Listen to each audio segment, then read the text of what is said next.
Hello friends, এই ভিডিওটিতে আমরা ফুড এসআইয়ের জন্য গুরুত্বপূর্ণ অঙ্ক আলোচনা করব। তো আজকের প্রথম প্রশ্নটি দেখে নিই।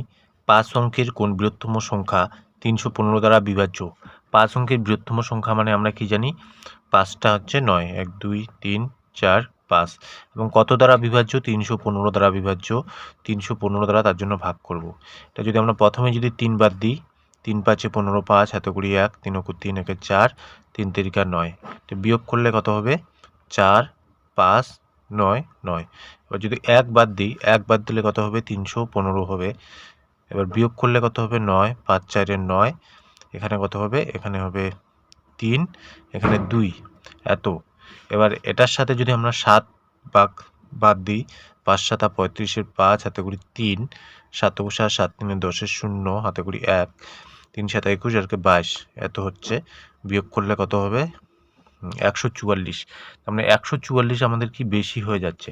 তার মানে আমাদের সংখ্যাটি কত ছিল? 9 9 9, 5টা 9, 1 2 3 4 5, 144 বেশি হয়ে যাচ্ছে। তার জন্য আমরা 144 যদি বিয়োগ করি এর সাথে 5 5, তার মানে এখানে 8 9 9, 99855, এটা হচ্ছে আমাদের সঠিক উত্তর হবে 99855।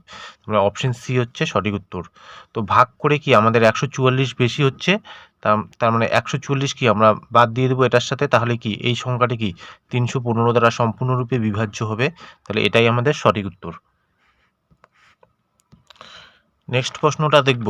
300 এবং 400-র মধ্যবর্তী ক্ষুদ্রতম সংখ্যাটি নির্ণয় করুন, যাকে 6 9 এবং 15 দ্বারা ভাগ করলেও প্রতি ক্ষেত্রে কত 3 ভাগশেষ থাকবে।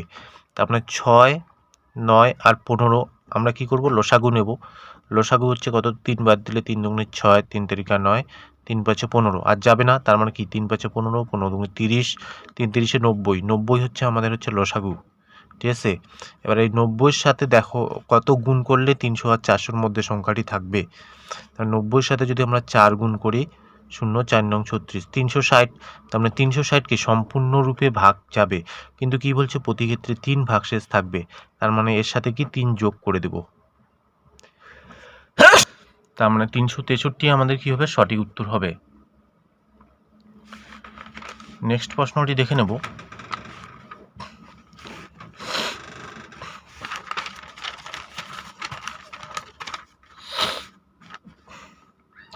নেক্সট প্রশ্নটি হচ্ছে ABC তিনটি, যেমন এ এত শতাংশ, বি এত শতাংশ এবং সি এত শতাংশ হলে ABC এর অনুপাত কত?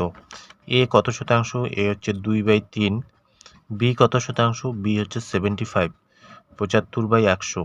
এবং সি কত বলছে? সি বলছে সি এর কত বলছে? 15, 1.5। পয়েন্টটাকে ওঠাই দিলাম, তার মানে নিচে কত আসবে? 10 আসবে। ঠিক আছে। এটা যদি ক্যালকুলেশন করি আমরা, এটা কাটাকাটি যাবে।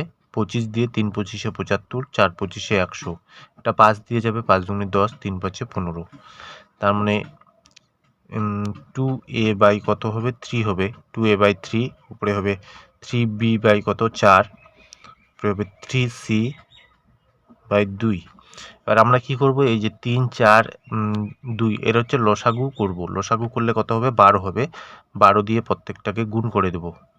12 দিয়ে যদি গুণ করি, এই যে 3 4-এ 12, তার মানে 4 দুগুণে 8, এ সমান সমান 3 4-এ 12, তার মানে 3 তিরিকা কত হবে? 9, বি সমান সমান এটা 6 দুগুণে 12, 3 6 18, সি। এবার আমরা কি করব? এই তিনটে সংখ্যা যে আছে, এই তিনটা সংখ্যার হচ্ছে এলসিএম নেব। এলসিএম কত হবে? এদের তিনজনের এলসিএম হবে 18, 18 দুগুণে 36, 36 দুগুণে 72 হবে। 72 যদি এলসিএম হয়, তার মানে 72 দিয়ে যদি আমরা 8কে ভাগ করি, তার মানে কত হবে? 8 9 72, 72 দিয়ে যদি 9কে ভাগ করি 8 হবে। আর হচ্ছে 18 দিয়ে যদি 72কে ভাগ করি কত হবে? 4 32, 4 18 72, তার মানে 9 8 আর 4। তার মানে আমাদের সঠিক উত্তর হবে 9:8:4। তার মানে অপশন কোনটা হবে? অপশন হচ্ছে সি হচ্ছে আমাদের সঠিক উত্তর হবে।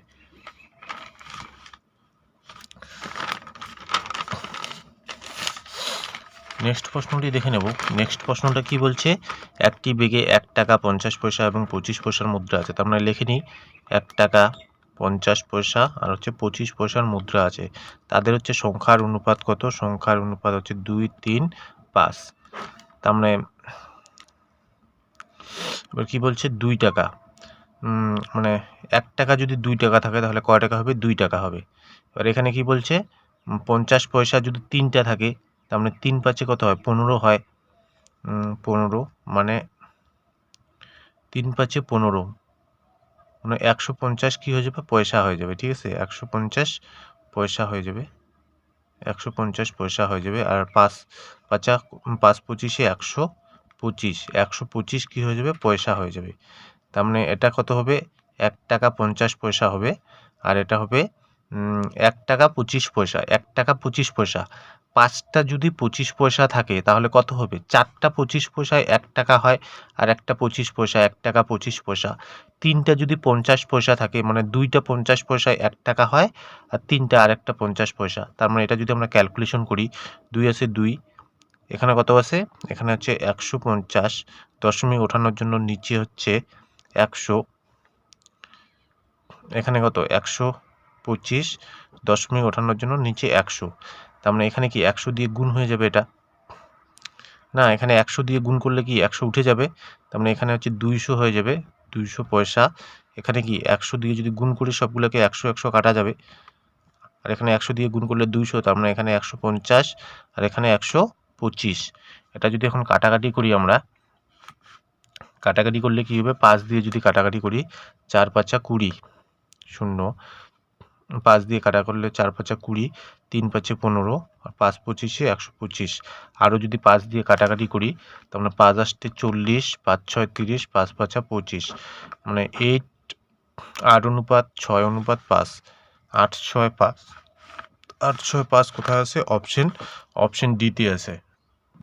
নেক্সট অঙ্কটি দেখে নেব। এত 3967কে যে ক্ষুদ্রতম সংখ্যা দ্বারা গুণ করলে গুণফলটি পূর্ণ ঘনরাশি হবে। ঘনরাশি মানে হচ্ছে কিউব, হ্যাঁ, কিউব হবে। তার মানে এত কত আছে? এটা 3969। এটা যদি আমরা ভেঙে যদি উৎপাদকে বিশ্লেষণ করি, তখন 3 যদি বাদ দেওয়া যায়, 3 অক্ষ 3, 3 তিরিকা 9, 3 দুগুণে 6, 3 তিরিকা 9।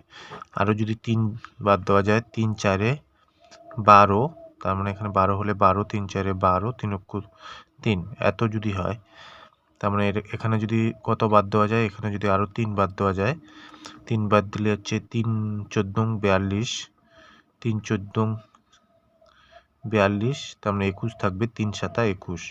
এখানে যদি 7 বাদ দেওয়া যায়, 7 দুগুণে 14, 7 অক্ষ 7, 3 7 21। এবার আমাদের কি বলছে? পূর্ণ ঘন বলছে। ঘন বলতে কি 3টা মিলে একটা হবে, তার মানে কত? এটা 3টা মিলে একটা, এটা হয়ে গেল। এবার হচ্ছে 7 কটা আছে? 2টা, তার মানে 7 আরেকটা কি গুণ করতে লাগবে, তাহলে পূর্ণ ঘন হবে। আর 3 কয়টা আছে? একটা, মানে 3 আরও কয়টা? 2টা গুণ করতে লাগবে। টোটাল হচ্ছে 3টা করে জোড়া নিতে হবে ঘন বললে। তার মানে 7 2টা আছে, একটা নিলাম, 3 একটা আছে, তার মানে আরও 2টা নিলাম, তার মানে 3 তিরিকা 9, 7 নং 63। 63 আমাদের 63 দিয়ে যদি গুণ করি, এটা কি হবে? পূর্ণ ঘন হবে।